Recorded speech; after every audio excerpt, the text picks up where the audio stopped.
दोस्तों, भक्ति के लिए, सत्य की प्राप्ति के लिए या ईश्वर को प्राप्त करने के लिए या भक्ति में या ईश्वर प्राप्ति के लिए की जाने वाली साधना में सात्विक भोजन का, सात्विक कर्मों का और सात्विक भाव का होना बेहद आवश्यक है। ईश्वर की प्राप्ति में, भक्ति में और साधना में सफल होने के लिए इस बात से कोई फर्क नहीं पड़ता कि आप साधु सन्यासी हो या सांसारिक ग्रस्त हो, आप छोटे हो या बड़े हो, आप बच्चे हो या बूढ़े हो, आप आदमी हो या औरत हो।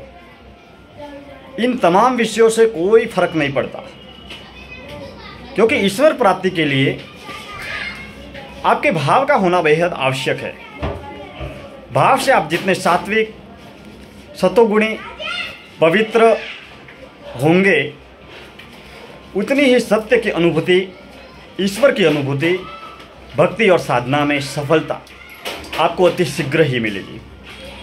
क्योंकि भाव पवित्र नहीं होंगे, जीवन पवित्र नहीं होगा, भोजन पवित्र नहीं होगा। अगर आपके कार्य पवित्र नहीं होंगे, अगर आपके कार्य तमोगुणी होंगे, तामसिक होंगे, तो आप ईश्वर की भक्ति में कभी सफल नहीं हो सकते।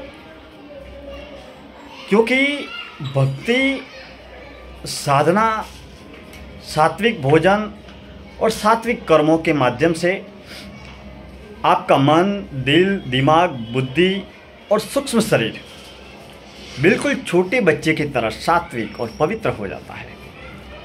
आपकी भावनाएं पवित्र हो जाती है। अब भाव पवित्र कैसे होते हैं और भाव कैसा होता है और क्या होता है, इस बात को मैं एक मेरे व्यक्तिगत उदाहरण के माध्यम से समझ जाता हूँ। मेरा एक बच्चा है करीबन 10 साल का, जिसका नाम है सौरभ माली। उसको लेकर मैं एक दिन बाजार में गया। जैसे ही बाजार में गया तो उस बाजार में लोग मिठाइयाँ खरीद रहे थे। तो मिठाइयाँ खरीदते वक्त उस छोटे बच्चे ने कहा कि मेरे को चॉकलेट खानी है। अब वो बार बार चॉकलेट की ओर देख रहा था और चॉकलेट खाने के लिए पिताजी से बार बार आग्रह कर रहा था कि मुझे पैसे से चॉकलेट दिलवा दो, मैं चॉकलेट खाऊंगा। अब उस छोटे से बच्चे का भाव है चॉकलेट खाना। वो चॉकलेट को पाना चाहता है ताकि पिताजी पैसा देंगे दुकानदार को और वह दुकानदार मुझे चॉकलेट देंगे, और उस बच्चे का भाव है चॉकलेट खाना। फिर मैंने एक बार चॉकलेट दिलवाई, उसने खा ली। फिर दोबारा और गए मार्केट, तो दोबारा भी मैंने जब उसे देखा तो वो चॉकलेट की ओर देख रहा है और चॉकलेट खाने के लिए बेहद आकुल और व्याकुल हो रहा है कि कब मेरे को चॉकलेट मिलेगी और कब मेरे को खाने को मिलेगी। तो ये उस बच्चे का भाव है चॉकलेट को खाना, वो बच्चा चॉकलेट को पाना चाहता है। अब ऐसी स्थिति में वो चॉकलेट खाने के लिए आकुल व्याकुल हो रहा है।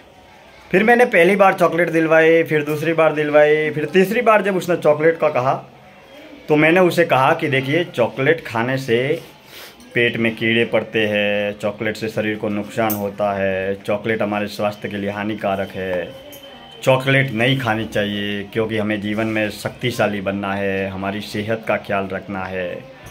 तो ये जब बात बताई तो धीरे धीरे धीरे करके उस छोटे बच्चे का भाव परिवर्तन हो गया।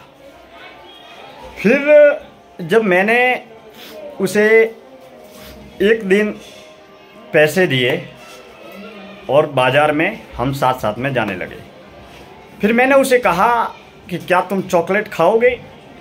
तो उसने कहा कि नहीं, मुझे नहीं खानी है चॉकलेट। मैंने कहा तुम्हारे पास पैसा भी है, हम मार्केट में भी आए हैं, दुकान पर खड़े हैं, सामने चॉकलेट भी है, और तुम अभी चॉकलेट खाने के लिए मना बोल रहे हो, तो उस बच्चे का जो भाव था चॉकलेट के प्रति वो बदल गया। यानी कि पहले उसका भाव था कि मैं चॉकलेट को प्राप्त करूं, चॉकलेट को खाऊं। फिर उसका भाव बदल गया, मन का विचार बदल गया, तो अंदर से भावना ही बदल गई।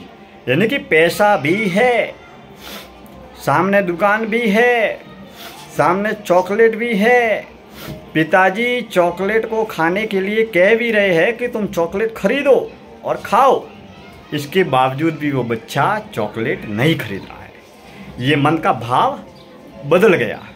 इससे पहले वो पिताजी को बार बार आग्रह करके मुझे चॉकलेट खिलाओ, मेरे को चॉकलेट खानी है, पिताजी पैसा दो, पिताजी डराते थे, धमकाते थे, इसके बावजूद भी चॉकलेट खाता था। इसके बाद में उसने चॉकलेट का भाव ही छोड़ दिया। तो ईश्वर की प्राप्ति के लिए, सत्य की प्राप्ति के लिए ही हमें हमारे भावों को पवित्र होना जरूरी है। इस छोटे से उदाहरण के माध्यम से आप समझ गए होंगे कि मन का भाव क्या होता है।